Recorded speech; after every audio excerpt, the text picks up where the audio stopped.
जय हिंद दोस्तों, मैं आपका अविनाश सर स्वागत करता हूं। आज हम लोग पढ़ने वाले हैं ट्रिग्नोमेट्री को और ये बहुत ही इंपॉर्टेंट टॉपिक है। आज हम लोग इसके कॉन्सेप्ट को देखेंगे, उसके बाद आगे बढ़ेंगे।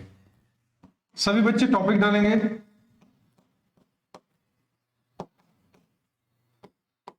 अच्छा, आपके दिमाग में एक बात बननी चाहिए कि सर ये त्रिकोणमिति हमने अलजेब्रा पढ़ा, हमने परसेंटेज भरे, प्रॉफिट एंड लॉस, तो फिर इसका यूज क्यों है और क्यों ये ऐसे क्वेश्चंस एग्जाम में पूछे जाते हैं। ठीक है, उसके पीछे रीजन ये है कि बहुत सारे फंक्शंस होते हैं। जैसे फॉर एग्जांपल मैं लेना चाहूंगा कि इसकी शुरुआत कहां से होती है, मैं इस पे आपसे जानना चाहता हूं। ठीक है, समझना मेरी बात को। आपने पिरामिड का नाम सुना होगा, समझना थोड़ा सा। इसमें प्री से भी और मेंस में भी अच्छे क्वेश्चन यहां से पूछे जाते हैं, तो इसलिए थोड़ा सा ध्यान पूर्वक इसको समझने की जरूरत है। मेरे प्यारे देशवासियों, वाई दिस स्कूल मेरी आपको ये बात समझ में आनी चाहिए। देखो, ग्रीक लोगों ने क्या किया ना, ग्रीक में आपको पता होना चाहिए, है ना, ये ऐसा पिरामिड होता है ना, ऐसे शेप में होता है ना पिरामिड, ये साइड वाला। ठीक है, तो पिरामिड में क्या होता है ना कि अगर मान के चलो इसकी हाइट मेजरमेंट करनी कि ये कितना ऊंचा है, समझ रहे हो कि नहीं समझ रहे हो, कैसे पता करोगे? क्योंकि स्लाइड तो है नहीं कि डायरेक्ट आप रख लोगे। समझ रहे हो कि नहीं समझ रहे हो? तो वहां पे ये सब स्टडीज के लिए जरूरत किसकी पड़ी भाई? ट्रिग्नोमेट्री की पड़ी। या यहां से हमें पता करना है कि किस हाइट पे प्लेन फ्लाई कर रहा है, तो उसके लिए हम लोग किसका यूज करेंगे भाई? ट्रिग्नोमेट्री का यूज करने वाले। तमाम बातें हैं, इसको समझने की भी जरूरत है। मेरे प्यारे देशवासियों, देखो आपको क्या बता दिया जाता है सबसे पहले समझना। ट्राई का मतलब थ्री एंगल मेजरमेंट। ठीक है, त्रिकोणमिति के बारे में क्या बताया जाता है? थ्री एंगल मेजरमेंट, तीन कोणों के मापन को हम लोग क्या कहेंगे भाई? त्रिकोणमिति कहेंगे। ठीक है, अच्छा मैं आपको थोड़ा सा इंट्रोडक्शन, यहां से क्वेश्चन तो नहीं पूछे जाते हैं, लेकिन मैं आपको बताना चाहता भी हूं कि मान के चलो ये माउंट एवरेस्ट है, समझना मेरी बात को। ये हमने ले लिया माउंट एवरेस्ट। ठीक है, अगर ये माउंट एवरेस्ट है बच्चा, तो इसको मेजरमेंट, बड़ा फैक्चुअल कहानी है वो समझना। तो एक गवर्नर था माउंट जॉर्ज करके, ठीक है, उसने क्या किया था ना, इस माउंट एवरेस्ट की ऊंचाई को मेजरमेंट किया था। कैसे भाई? उसने क्या किया, ये जो पिक है यहां से कुछ डिस्टेंस पे चला गया, with the help of telescope इसने ये ऊंचाई किसकी भाई? माउंट एवरेस्ट की मेजरमेंट की थी। किसने भाई? माउंट जॉर्ज ने। इसीलिए नाम देखते हो ना, माउंट एवरेस्ट, माउंट एवरेस्ट ऐसा कुछ जाता है। मैंने एक बुक में पढ़ा हुआ था, समझ गए कि नहीं समझ गए? तो ये चीजें होती है। अच्छा, अब थ्री एंगल का मेजरमेंट का सेंस क्या होता है भाई? थ्री एंगल मेजरमेंट के बारे में अगर डिस्कस कर रहा है तो आपको भी पता होगा सर, कहीं ना कहीं ये बात कर रहा होगा ट्रायंगल के बारे में। हम स्टडी किसी करेंगे? ट्रायंगल के बारे में। ट्रायंगल की दो तीन प्रॉपर्टीज को, एक दो प्रॉपर्टीज समझना। जैसे पहला प्रॉपर्टीज क्या होता है ना, कोई भी ट्रायंगल अपने पास में है ना, मान लो ए बी सी, अगर हमने पैरेलल लाइन ड्रॉ कर दिया, समझना मेरी बात को, ठीक है, तो बच्चा आपको पता होगा कि सर ये 1 हुआ, ये 2 हुआ, ये 3 हुआ, डी और ई मान लिया। मैंने ऐसा माना कि बीसी पैरेलल है डी की। अगर ये बात आपको समझ में नहीं आ रही है तो आप मेरी ज्योमेट्री की क्लास को वॉच कर लोगे, वहां पे सारी वीडियो मैंने दे रखी है। ठीक है, 1 के लिए क्या होगा भाई? ये भी 1 हो जाएगा, ये 3 है तो ये भी 3 हो जाएगा। रीजन बिहाइंड क्या है भाई? रीजन बिहाइंड ये है कि आपको पता होना चाहिए कि सर ये अल्टरनेट से आपस में इक्वल हो जा रहा है, क्योंकि z का ओरिएंटेशन बन रहा है। किसका ओरिएंटेशन बन रहा है? z का ओरिएंटेशन। और जब भी z का ओरिएंटेशन बनता है तो हमें पता है कि वो अल्टरनेट से क्या होगा भाई? अल्टरनेट से आपस में क्या होंगे? दोनों बराबर होते हैं। ठीक है, इस प्रकार हम लोग देखते हैं कोई भी एक ट्रायंगल है, अगर ये स्ट्रेट लाइन है तो angle 1 plus angle 2 plus angle 3 क्या होगा भाई? 180 होगा, करेक्ट। और यहां पे भी 1 2 3 दिख रहा है, तो इन तीनों का सम क्या दिखने को मिलेगा? 180 में देखने को मिलेगा। तो यानी थ्री एंगल का जो मेजरमेंट करेंगे उसमें पहला ही पॉइंट हमारे पास में है कि तीनों कोणों का योग क्या होगा? 180 के बराबर होगा। ठीक है, आइए दूसरे मुद्दों को भी डिस्कस कर लेते हैं। दया दया समझना मेरी बात को। अब मुद्दा ये बनता है हमारे सामने, समझना मेरी बात को, सर ट्रायंगल की स्टडी तो करेंगे, लेकिन ट्रायंगल में किसकी करेंगे भाई? ट्रायंगल की तो स्टडी कर ही रहा है। अब मुद्दा ये बनता है कि ट्रायंगल में क्या, कौन सा ट्रायंगल? तो हाइट एक ही में होता है, वो किस में होता है भाई? राइट एंगल ट्रायंगल में होता है। किस में होता है भाई? हम जो स्टडी करेंगे वो राइट एंगल ट्रायंगल की करेंगे, ठीक है। ये भी बात समझ में आनी चाहिए। हम किसकी स्टडी करेंगे बच्चा? सारे बच्चे बोलेंगे कि सर हम जो स्टडी करने वाले हैं वो राइट एंगल ट्रायंगल की करने वाले, राइट एंगल ट्रायंगल की करने वाले, ठीक, करेक्ट। यहां तक सभी बच्चों को बात समझ में आनी चाहिए। राइट एंगल ट्रायंगल की प्रॉपर्टीज आप समझ जाओ। राइट एंगल ट्रायंगल के बारे में क्या होता है? जैसे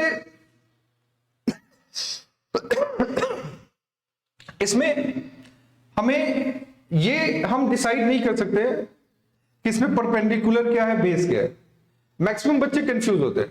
मैक्सिमम बच्चे क्या करते हैं ना, देखो मैक्सिमम बच्चों की आदत है कि सर ए बी जो है वो परपेंडिकुलर है, इसको हिंदी में लंब कहते हो मेरे प्यारे बच्चों, है ना। बीसी जो है वो बेस है, यानी आधार है, और एसी अपना एच है, इसको कर्ण कहेंगे, हाइपोटेनस है। लेकिन ये अगर मैं देखूं, अगर मैं बात करूं, क्योंकि हम लोग पढ़ रहे हैं ट्रायंगल, तो समझने की जरूरत है। आप इसमें से ये तो डिसाइड कर लेंगे कैसे भाई? 90 के कोरस्पॉन्डिंग साइड को कैसे देखेंगे? 90 के कोरस्पॉन्डिंग साइड को आप देखेंगे तो 90 के कोरस्पॉन्डिंग साइड क्या दिख रहा है भाई? एकदम सामने वाले साइड को देखते हैं तो वो दिख रहा है एसी, और एसी ऑलवेज एच यानी कर्ण को डिनोट करेगा, करेक्ट। लेकिन आप एक्चुअल कह नहीं सकते हैं कि सर ये दोनों बेस या परपेंडिकुलर होगा, उसका भी एक कंडीशन होता है, वो समझने की जरूरत है, ठीक है।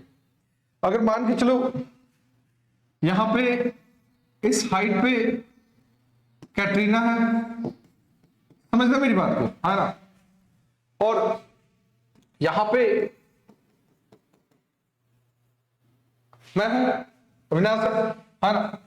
अगर मैं यहां से कैटरीना को अगर वॉच कर रहा हूं, किसको देख रहा हूं भाई? मैं कैटरीना को वॉच कर रहा हूं, देख रहा हूं, है ना। तो आपके दिमाग में ये बात आनी चाहिए कि सर अगर मैं यहां से देख रहा हूं तो इसके सामने वाले साइड को हम लोग परपेंडिकुलर करेंगे, यानी ये ए बी परपेंडिकुलर कब होगा? सभी को ये बात पता चलना चाहिए।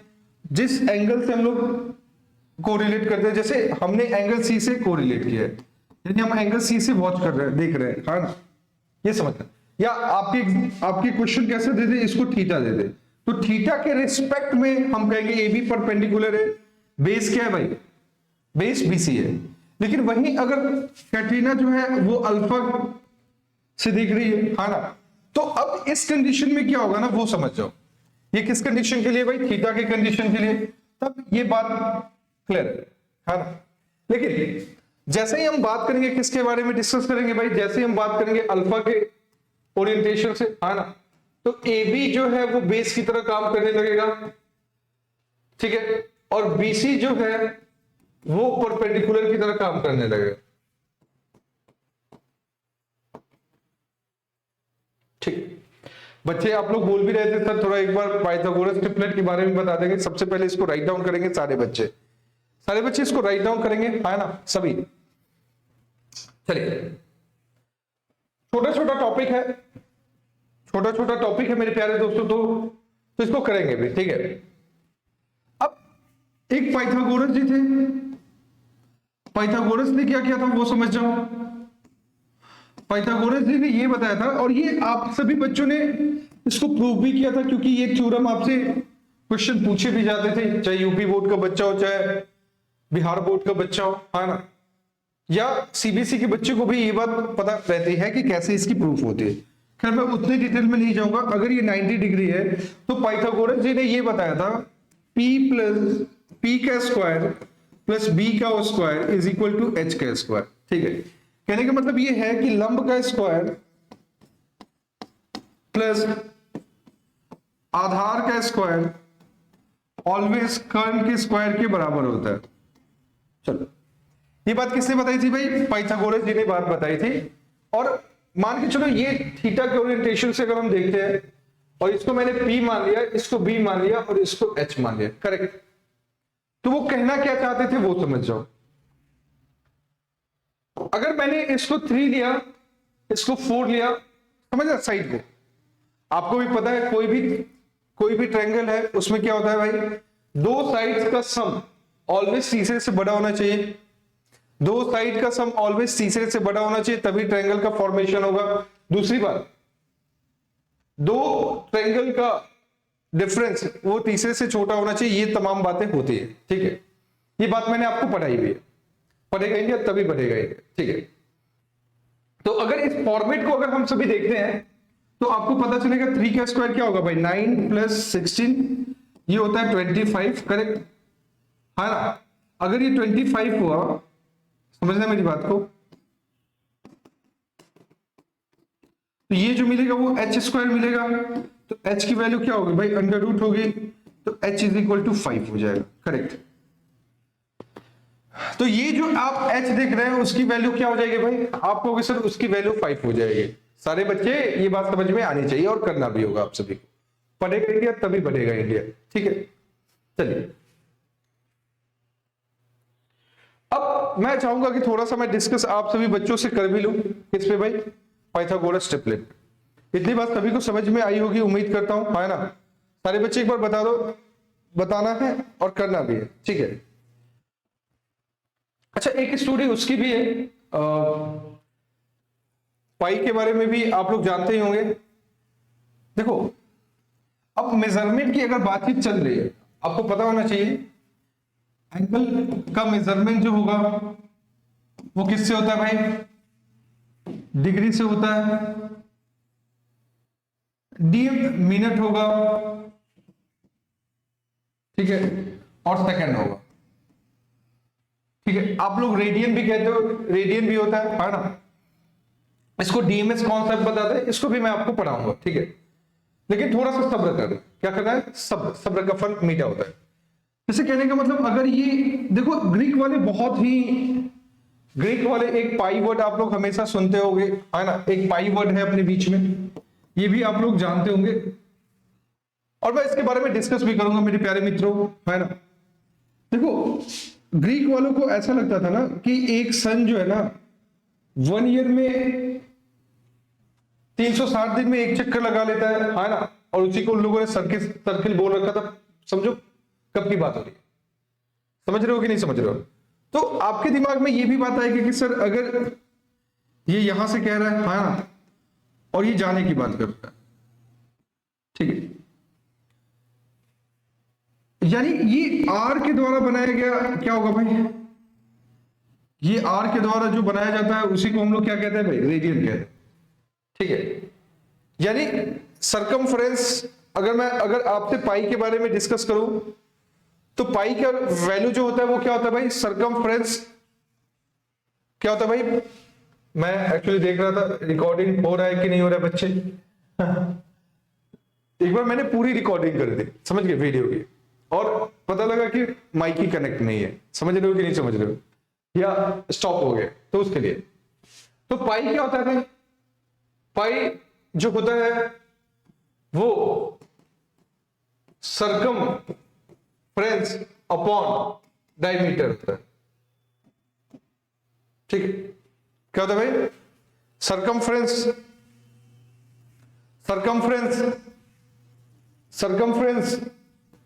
अपॉन क्या होता है भाई, हाँ, ये सभी को बात समझना होगा और करना भी होगा। ये मैंने आपको राइट डाउन करा रखा है क्योंकि आपको समझ बढ़ानी है, क्लियर है। अभी आपको होगा कि सर सरकमफ्रेंस जो होता है वो 2πr होता है और डायमीटर 2r होता है ना। पाई से पाई कैंसल आउट, आर से आर कैंसल आउट, ठीक है। तो जो पाई का जो कॉन्सेप्ट आता है ना, वो आप देखेंगे पाई। और अच्छा आपके दिमाग में ये भी बात आनी चाहिए कि सर पाई को पाई ही डिनोट क्यों करते हैं, ठीक है। मैं एक बार आपको बता भी देता हूं, देखना।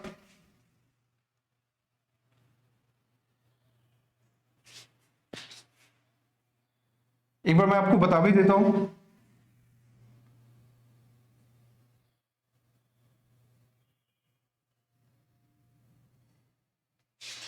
कुछ फैक्चुअल डाटा है उसको समझना भी होगा हमें, है ना।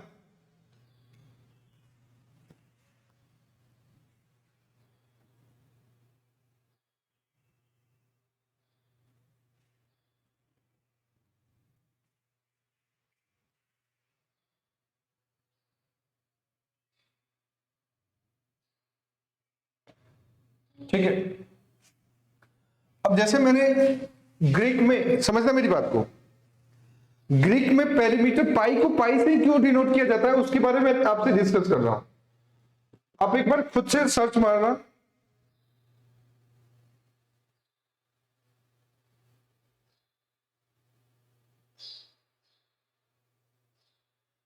देखो ग्रीक इन पेरीमीटर, ग्रीक में पेरीमीटर को कैसे लिखा जाता है, राइट डाउन कैसे किया जाता है।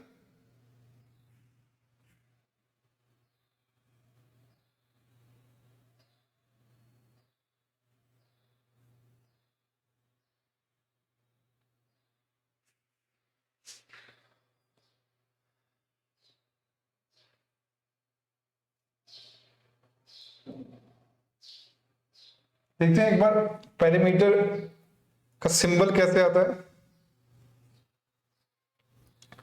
एक बार मैं आपको बता भी रहा हूं, देखना बहुत फैक्चुअल चीज है।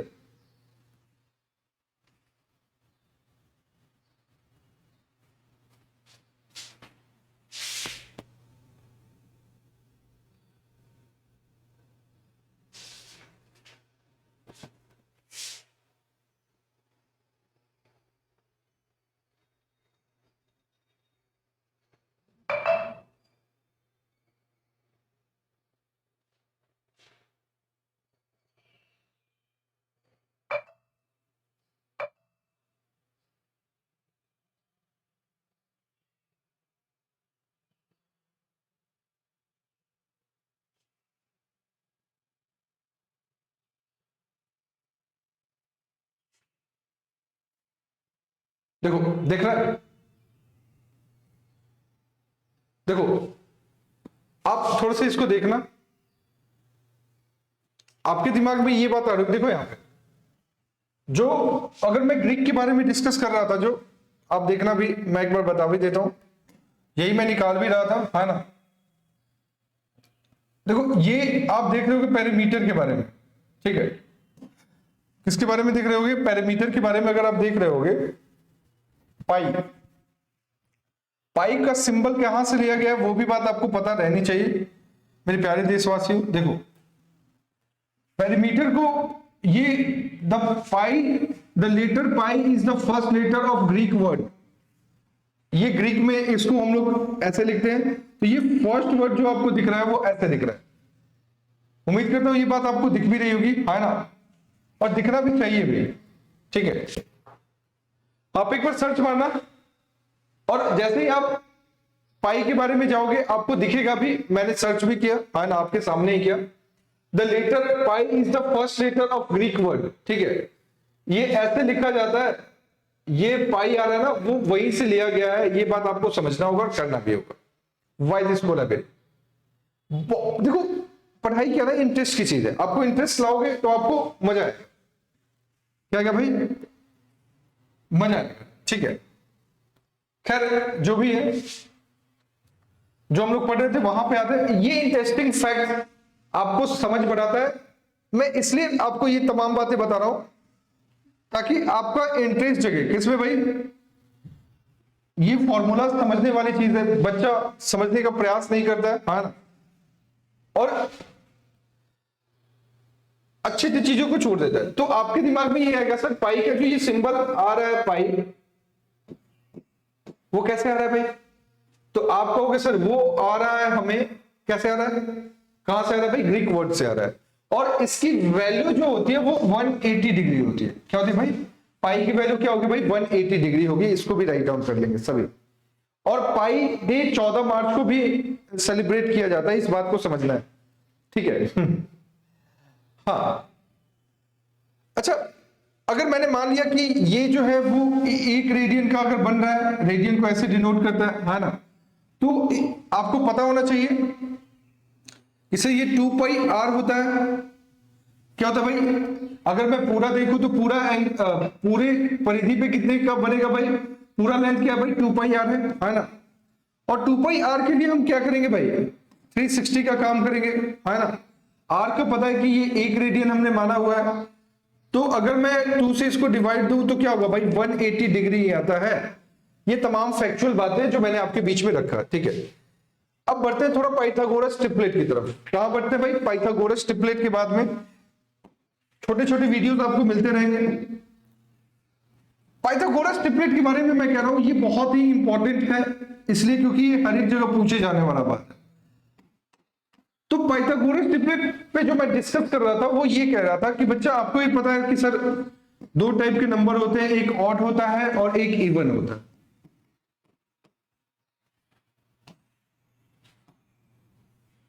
ठीक है,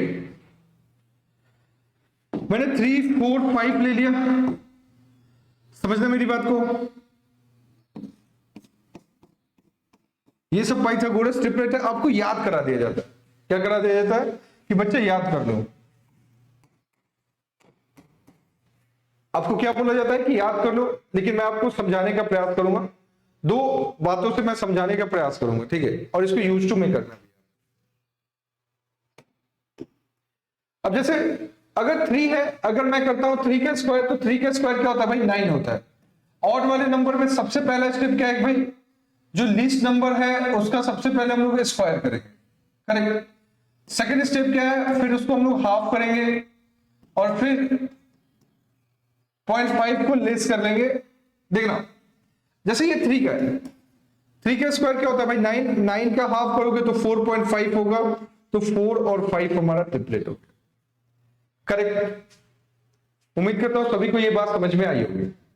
अगर मैं 5 पे डिस्कस करता हूं मेरे प्यारे बच्चों, तो सबसे पहले स्क्वायर करेंगे तो 25 हो जाएगा, और जैसे ही हाफ करेंगे तो ये 12.5 हो जाएगा बच्चे, तो 12 और 13 हो जाएगा। ये क्विक रिवीजन है किसके लिए भाई, एसएससी के लिए भी, एक बच्चे जो जा रहे हैं पेपर देने के लिए, और सीरियल वाले बच्चों के लिए भी, सभी यूज टू में करना, क्योंकि बहुत जगह इसकी यूज होती है। एक और ले लेते हैं, मैंने ले लिया 9, तो सबसे पहला काम क्या करोगे, 9 का स्क्वायर क्या होता है भाई 81 होता है, 81 का हाफ क्या होगा भाई 40.5, तो ये 40 और 41 हो सकता है। आप चेक भी कर सकते हो, आप चेक भी कर सकते हो, कोई भी इश्यू नहीं है, भगवान का दिया हुआ सब कुछ है, ठीक है। 400 का क्या होता है भाई 1600 होगा, और फिर ये 81 हो गया, लो भाई वो तो क्या दिक्कत, इसको भी देख लोगे, चेक कर रहे हैं 144 और ये 25 हो गया, 169 किसका होता है 13 का रूट होता है, ये बात मैं कह रहा था। चलो 6 के लिए भी देख लेते हैं। अच्छा दोनों का डिफिनीशन अलग अलग होता है ना। ऑड का डिफिनीशन क्या होता है, not divisible by 2, not divisible by 2। और इवन के लिए क्या होता है भाई, इवन को बोलते हैं सम संख्या, उसको बोलते हैं विषम, इसको हिंदी में क्या बोलते हैं विषम।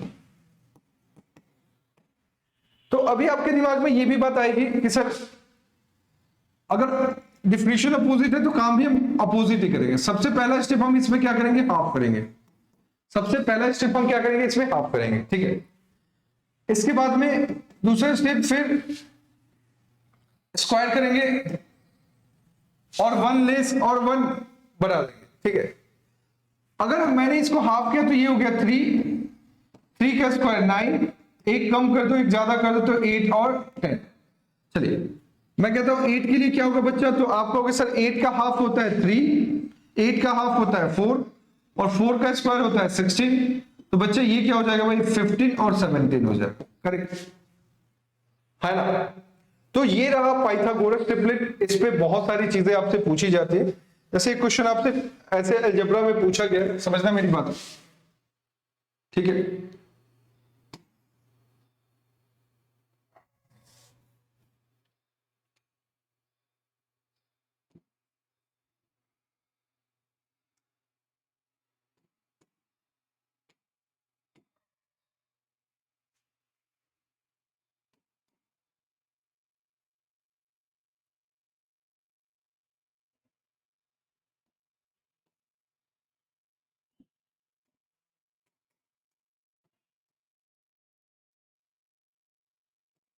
चलिए देखो एक ऐसा क्वेश्चन दिया हुआ था 11 to the power root under x, 60 to the power root under x, और आपसे 61 का स्क्वायर बोला हुआ था। बच्चा कंफ्यूज हो जाएगा ये क्वेश्चन बनाने के चक्कर में, है ना। और बच्चों ने स्किप भी किया था। देखो मैं आपको कह रहा हूं कि यहाँ पे ट्रिपलेट का यूज होता है, समझो मेरी बात को। आपके दिमाग में ये बात होगी सर 11 का स्क्वायर क्या होगा भाई, 11 का स्क्वायर 121 होता है, 121 का हाफ करोगे तो 60.5 हो गया, तो एक 60 हो जाएगा, एक 61 हो जाएगा। यानी कहीं ना कहीं ये ट्रिपलेट है, यानी इन सभी के स्क्वायर का सम इक्वल होगा। यानी ये दोनों किसके इक्वल होना चाहिए था, 2 के इक्वल होना चाहिए था। यानी रूट एक्स की वैल्यू अगर 2 है तो एक्स की वैल्यू क्या होगी भाई, 4 होगी। बच्चों ने जो एग्जाम में किया था बाई ऑप्शन किया था, बाई ऑप्शन चेक किया था, समझ गए कि नहीं समझ गए, बाई ऑप्शन इस क्वेश्चन को बच्चों ने किया भी था, ऐसा नहीं कि नहीं किया हुआ था, लेकिन ये बात समझना हो। तो उम्मीद करता हूं आपको ट्रिपलेट समझ में आई होगी और ये आपको करना भी है। इस सेशन में इतना ही। नेक्स्ट सेशन में मैं आप सभी को बताऊंगा ट्रिग्नोमेट्री फंक्शन के बारे में और तमाम चीजें हम लोग डिस्कस भी करें। Okay bye bye, take care, जय हिंद दोस्तों।